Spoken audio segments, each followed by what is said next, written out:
ሰላም ሰላም የተወደዳችሁና የተከበራችሁ የቻናላችን ቤተሰቦች፣ ይህ ሮሃ ቲዩብ ነው።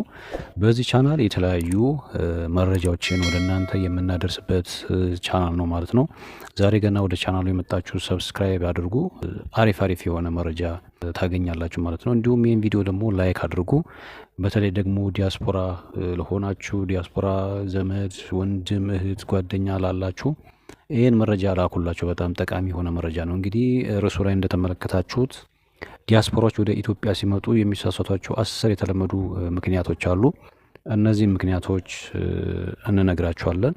ስለዚህ ዲያስፖራዎች ይህን ቪዲዮ የምታዩ ከሆነ እንግዲህ እነዚህ ስህተቶች በፍጹም እንዳትሰሩ። አሁን የምንነግራችሁን የተለመዱ ምክንያቶች አሉ፣ ብዙዎች ወደ ኢትዮጵያ ሲመጡ የሚሳሳቷቸው ማለት ነው። እሺ፣ በአንደኝነት እንግዲህ ያስቀመጥነው የተለያዩ ዲያስፖራዎች ይሳሳታሉ ብለን የገመትናቸው ወይንም ደግሞ የተለመዱ ስህተቶች ናቸው ብለን ያስቀመጥናቸው ምክንያቶች በአንደኛ ደረጃ ላይ ያስቀመጥነው ከጊዜ አቆጣጠር ጋር በተያያዘ ነው። ከጊዜ አቆጣጠር ጋር በተያያዘ የጊዜ አቆጣጠርን ለመለየት የ12 ሰዓት ልዩነት ብዙዎች ወደ ኢትዮጵያ ሲመጡ በኢትዮጵያ ሰዓት አቆጣጠርና በፈረንጆቹ ሰዓት መካከል ያለውን ልዩነት ይረሱታል ማለት ነው። ለምሳሌ ቀጠሮ ቢኖራቸው በ3 ሰዓት ተብሎ ተቀጥረው የ3 ሰዓት ቀጠሮ ቢኖራቸው ማለት ነው ጠዋት 3 ሰዓት ወይንም 9 ሰዓት ኤኤም መሆኑን ዘንግተው ሌሊት 3 ሰዓት ወይንም 9 ሰዓት ፒኤም ሊመስላቸው ይችላል ማለት ነው። ይሄ ከኖሩበት ጊዜ ሰዓት ጋራ እነዚህን ስህተቶች ሊሰሩ ይችላሉ ማለት ነው። ያ ነው ከጊዜ አቆጣጠር ጋራ ስህተቶች ሊሰሩ የሚችሉት ወደ ኢትዮጵያ ሲመጡ ማለት ነው። ሌላው በሁለተኝነት ደረጃ ከገንዘብ ጋራ እና ከኑሮ ውድነቱ ጋራ በተያያዘ ነው ማለት ነው። የገንዘብ ምንዛሬና የኑሮ ውድነትን ለመገመት ይቸገራሉ ማለት ነው። ከውጭ ሀገር ሲመጡ የውጭ ምንዛሬ ጋር በተያያዘ ሁሉም ነገር ርካሽ ነው ብለው ይገምታሉ። ነገር ግን በአሁኑ ወቅት በአዲስ አበባ ያሉ እያንዳንዱ አገልግሎቶች፣ ሆቴሎች፣ የትራንስፖርት አገልግሎቶች ዋጋቸው ከውጭ ሀገር ሲመጡ እጅግ ውድ ሊሆኑ ይችላሉ። በዚህ ሰዓት አሁን ባለንበት ሰዓት ላይ እነሱ ከዚህ ከኢትዮጵያ ከወጡበት ሰዓት እና ጊዜ ጀምሮ ያሉበትን ኑሮ ያውቃሉ። ሲመለሱ ደግሞ የኑሮ ግሽበት የተለያዩ አገልግሎቶች ላይ የዋጋ ጭማሪ ምናምን ሊኖር ይችላል እና በዛ ምክንያት በቂ የሆነ ገንዘብ ይዞ አለመምጣት በዛ እዚህ ሲመጡ በጣም ሊቸገሩ ይችላሉ ተብሎ ነው የሚገመተው ማለት ነው። እና ይህንን ነገር ከግምት ውስጥ ማስገባት ይኖርባቸዋል እና የኑሮ ውድነቱን እያንዳንዱ ነገር መረጃ መውሰድ ይኖርባቸዋል ማለት ነው። እና በሁለተኝነት ደረጃ ሊሳሳቷቸው የሚችሉት እነዚህ ምክንያቶች ናቸው ማለት ነው። ሌላኛው በሶስተኛ ደረጃ ላይ የተቀመጠው ከጤና ጋር የተያዘ ነው ማለት ነው። ይሄ ማወቅ ያለባቸውና ሊረዱት የሚገባ ብለን ያስቀመጥ ነው ከጤና ጋር የተያዘ ነው። ውሃ፣ ምግብ የመሳሰሉትን ለረጅም ጊዜ ከውጭ ቆይቶ የመጣ ሰው ሆዱ ለባክቴሪያ ያለው መከላከል አቅም ሊቀንስ ይችላል። ለምሳሌ ያልተፈላ ውሃ መጠጣት ወይም መንገድ ላይ የሚሸጡ ምግቦች እንደዚህ ፋስት ፉድ የመሳሰሉትን ቤት ውስጥም የሚዘጋጁ እንዲሁም ደግሞ ሆቴል ያሉ ምግቦችን ጥንቃቄ ማድረግ ይኖርባቸዋል ማለት ነው። ምክንያቱም ለረጅም ጊዜ ውጪ ከሆኑ የሆዳቸው ባክቴሪያ የመከላከል አቅሙ ይቀንሳል ማለት ነው። የምግብ ስርዓት እዛ ካለውና እዚህ ሀገራችን ላይ ካለው ነገር በተለይ የውሃ የታሸጉ ውሃዎችን የቧንቧን እስኪለምዱ ድረስ የታሸጉ ውሃዎችን እንዲሁም አፍልቶ በመጠቀም እነዚህን ከጤና ጋር የተያዙ ትኩረት ሊደረግባቸው የሚገቡ ነጥቦች ናቸው። ይህን ማወቅ ይኖርባቸዋል ማለት ነው። ሌላኛው አራተኛው ምክንያት ደግሞ ሊሳሳቷቸው የሚችሉ ተብሎ የተቀመጡት የትራንስፖርት አገልግሎት የታክሲና የትራንስፖርት ክፍያ ዲያስፖራው መሆናቸውን ካወቁ አንዳንድ የታክሲ አሽከርካሪዎች የተጋነነ ዋጋ ሊጠይቁ ይችላሉ። ትራንስፖርት መተግበሪያ እንደ ራይድ፣ ፈረስ፣ ያንጎ የመሳሰሉትን ለመጠቀም ወይም አስቀድሞ ዋጋ ለመደራደር ትርፍ ክፍያ ይዳረጋሉ ማለት ነው። ይሄ መረጃውን ያለማወቃቸው ማለት ነው። አንዳንድ እነዚህ የትራንስፖርት አሽከርካሪዎች ዲያስፖራ መሆናቸውን ካወቁ የተጋነነ ክፍያ ሊጠይቋቸው ይችላል ማለት ነው። ነገር ግን ይሄ የያንጎም የራይድም ፈረስም በድርጅቱ ስኬል መሰረት የተቀመጠ ዋጋ አለ። ያንን በመተግበሪያ መጠቀም ይኖርባቸዋል ማለት ነው። ወይንም መረጃውን ወይም ሰው መጠየቅ ትንሽ ሊያደናግራቸው ስለሚችል በተለይ ለረጅም ጊዜና ለረጅም ዓመት ከኢትዮጵያ ውጪ ቆይቶ ከመጡ ይሄ ነገር ያደናግራቸዋል ማለት ነው እና ላልተፈለገ ኪሳራ ወይንም ላልተፈለገ ክፍያ። በአምስተኛ ደረጃ ላይ ደግሞ የተቀመጠው ይሄ ደግሞ በጣም ብዙ ዲያስፖራዎች በጣም ብዙ 100% ሊሳሳቱት የሚችለው ወይንም ደግሞ ሁሌም ይሄን ነገር ይሉታል ማለት ነው። ይህንን ስህተት መስራት የለባቸውም። በተለይ አምስተኛው ማለት ነው እና ዲያስፖራዎች ከውጭ ሲመጡ ወደ ኢትዮጵያ ሲመጡ ማለት ነው ሁሉንም ነገር በውጭ ሀገር መነጽር ማየት የኛ ሀገር እኮ እንዲህ ነው ማለት ወይንም ንግግር ማብዛት የኢትዮጵያ ውስጥ ያለውን አሰራርና አኗኗር ዘይቤ ካለው ተጨባጭ ሁኔታ ጋር ከማጣጣም ይልቅ ሁልጊዜ ከውጭ ጋር ማነጻጸር፣ ማማረር፣ ከአካባቢው ህብረተሰብ ጋር አለመግባባት ምክንያቶች እነዚህ አሉ ማለት ነው። በጣም ረጅም ዓመት እዛ ቆይተው ከመጡ በኋላ እዚህ ኢትዮጵያ ውስጥ ካለው የኑሮ ዘይቤ ጋራ በተያያዘ እያንዳንዱ ነገር ከትራንስፖርት ጀምሮ የተለያዩ ነገሮች ቶሎ ላይሳኩላቸው ይችላል ማለት ነው። ከምግብ ከመጠጥ ከምን ጋራ የማይስማሙላቸው ነገሮች እዛ ከኖሩበት አንጻር ወደ ኢትዮጵያ ሲመጡ ይሄ ነገር አልጋ ባልጋ ላይሆንላቸው ይችላል እና በጣም ማማረር ካለው የአኗኗር ዘይቤ ጋራ ቶሎ አለመላመድ ይሄ በጣም ያማርራቸዋል እና ብዙ ዲያስፖራዎች እንደዚህ አይነት ነገር ውስጥ ይገባሉ። በአምስተኛ ደረጃ የተቀመጠው ስህተት መስራት የሌለባቸው ነገር ይሄ ነው። ቶሎ መላመድ ያለውን ነገር ከዛ ከመጡበት ሀገር ጋራ የእኛን ሀገር ማነጻጸር የለባቸውም ማለት ነው እና ይሄ ነው በአምስተኛ ደረጃ ላይ የተቀመጠው ስህተት። ይህን ስህተት በፍጹም ማሰብም መስራትም የለባቸውም ማለት ነው። በስድስተኛ ደረጃ ላይ ደግሞ የተቀመጠው ዲያስፖራዎች ሊያውቋቸው የሚገቡ እና እነዚህ ምክንያቶች ብለን ያስቀመጥነው ደግሞ ማወቅ ያለባቸው ይህን ነገር ሳያውቁ ትንሽ ሊናደዱም ስለሚችሉ ይህን ምክንያት ደግሞ ማወቅ ይኖርባቸዋል። በስድስተኛ ደረጃ ላይ የተቀመጠው ማለት ነው።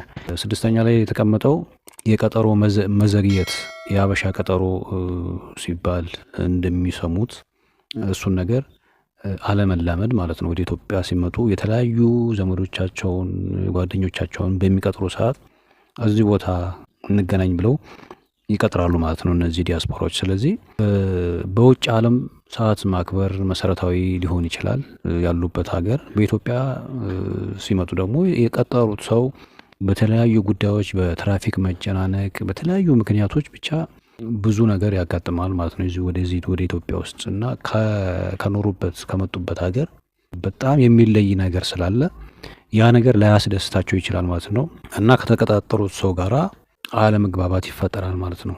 ያ የተቀጠረው ሰው በተለያዩ እንዳልኩት በትራፊክ መጨናነቅ በተለያዩ ምክንያቶች ሊዘገይ ይችላል። ስለዚህ እነዚህ ነገር ዝግጁ ለመሆን ከፍተኛ ብስጭትን ስለሚፈጥርባቸው ማለት ነው ይህን ነገር መገንዘብ ያስፈልጋል ማለት ነው። በሰባተኛ ላይ ደግሞ የሚሳሳቷቸው ነገሮች ማለት ነው። ይህ ደግሞ በጣም ብዙ ዲያስፖራዎች የሚያጋጥማቸው ነገር ነው። ይህንን ደግሞ በትክክል መረዳት ይኖርባቸዋል ማለት ነው። ከመጠን በላይ ለጋስ መሆን ወይንም ረጅነት መሆን ከውጭ ሲመጡ እነዚህ ዲያስፖራዎች ማለት ነው የዘመድ ብዛትና የፍላጎት መደራረብ ግራ ሊያጋባ ይችላል። አቅምን ያላገናዘበ ስጦታ መስጠት ወይንም ደግሞ ምን አይነት እርዳታ ላድርግ ብሎ መጨናነቅ። ለምሳሌ ብዙ ዲያስፖራዎች ወደ ኢትዮጵያ ሲመጡ እዚህ ያሉ ሀገር ቤት ያሉ ሰዎች ደግሞ በጣም በቀል ዲያስፖራዎችን ከገንዘብ ጋር በተያዘ ስጦታ እንዲሰጣቸው የተለያዩ በገንዘብም በምንም ስጦታ እንዲሰጣቸው ይፈልጋሉ። ዲያስፖራዎች ደግሞ ይሄ ነገር በጣም ይሉንታ ያጠቃቸዋል ማለት ነው። ከዛ ሲመጡ በቃ ወይ ከአውሮፓ ነው የመጣው ይባላል፣ ወይ ከኢሮፕ ነው፣ ወይ ከአውስትራሊያ ነው የመጣው ይባልና በጣም ይሉንታ ውስጥ ይገባል። ይሄ ዲያስፖራ ማለት ነው ይሉንታ ውስጥ ይገባና ያልተፈለገ ገንዘብን ማውጣት። ለምሳሌ አንድ ዲያስፖራ አገር ቤት ሲመጣ የሆነ ኢንቨስት ለማድረግ ቢመጣ በዛ ነገር ላይ ወይ ሼም ይዞትም ይሆናል ይሉንታ ይዞት ለዘመድ ለተለያዩ ነገሮች ስጦታን በመስጠት የገንዘብም ሊሆን ይችላል የተለያዩ ነገሮችን በኋላ ላይ ይሄ ነገር ብዙ ወጪ ያስወጣዋል።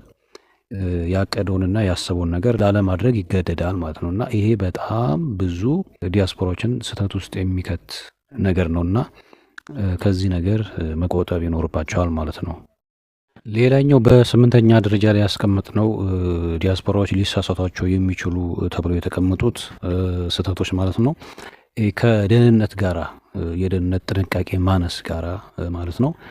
ውድ ጌጣጌጦችን ይዞ ስልኮችን እና የተለያዩ ጥሬ ገንዘቦችን ይዞ አገር ውስጥ ከገቡ በኋላ መንቀሳቀስ ከአሁኑ ካለበት ወቅት ጋራ መረጃን አለማግኘት፣ ወቅቱ ምን ላይ እንዳለ አለመገንዘብ፣ ለዚህ በከፍተኛ ደረጃ ላይ ዘረፋ ላይ ይወድቃሉ ማለት ነው።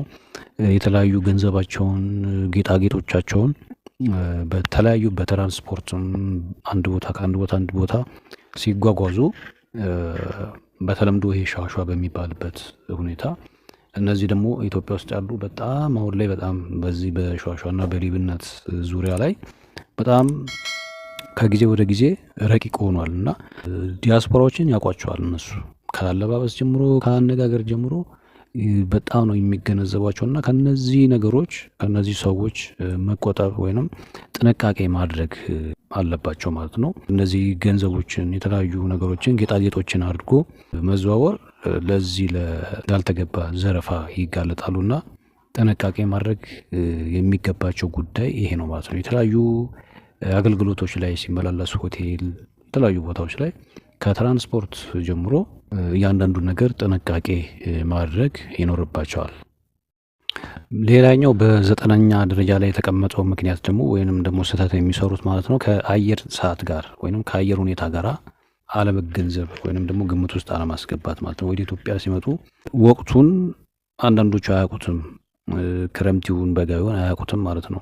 ያሉበት ቦታ ለምሳሌ በጋ ሊሆን ይችላል፣ እዚህ ሲመጡ ክረምት ሊሆንባቸው ይችላል። ያንን የአየር ሁኔታ ግምት ውስጥ አለማስገባት ይሄ ደግሞ ትልቁ የሆነ ምክንያት ወይንም ደግሞ ስህተት ነው የሚሰሩት ማለት ነው እና ኢትዮጵያ ሁልጊዜ ሞቃታማ መስላ ስለምትታይ ይህን ነገር ስህተቶች ሊሰሩ ይችላሉ ማለት ነው።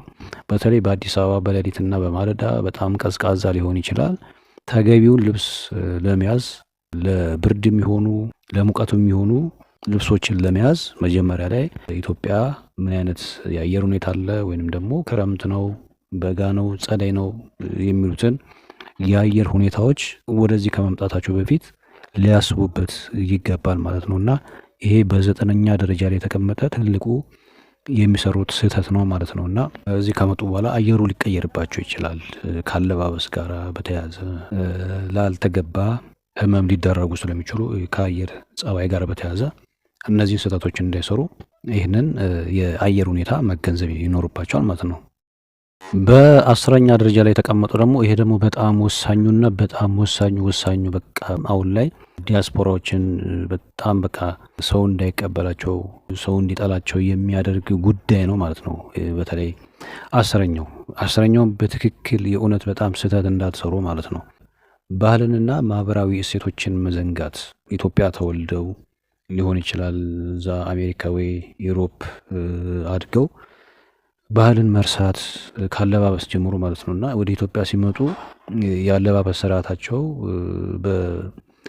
ከምዕራባውያን ጋራ በተያያዘ ከባህል የሚጻረር ከኢትዮጵያ ባህል ጋር የሚጻረር ሊሆን ይችላል እና በተለይ ደግሞ እንደዚህ ሃይማኖታዊ ቦታዎች ላይ እነዚህን የተለመዱ እዛ የሚለብሷቸው ልብሶች ለብሶ መገኘት፣ የተለያዩ እሴቶች ላይ እነዚህን አለባበሶች የኢሮፕም የአሜሪካም አለባበሶች ይሄ ወጣ ያሉ ካለባበስ ጋር በተገናኘ እነዛን በሃይማኖታዊ ቦታዎች ላይ ለብሶ መገኘት በጣም ሃይማኖታዊ ነገሩን ብቻም ሳይሆን ባህልንም መሸርሸር ነው እና ምንድነው ከሀገር በቀል ባህላዊ ልብሶች ጋራ መላመድ ያስፈልጋል ማለት ነው።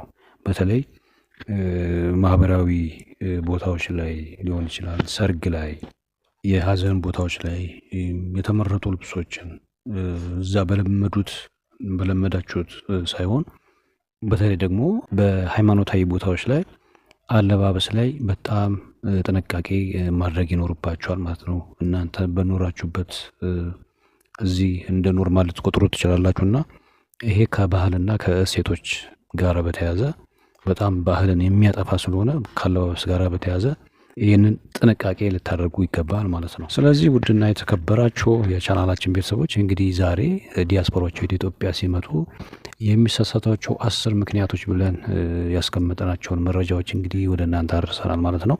እንግዲህ ዲያስፖራ የሆናችሁ ይሄ ቪዲዮ በእውነት በጣም ይጠቅማችኋል ብለን እናስባለን።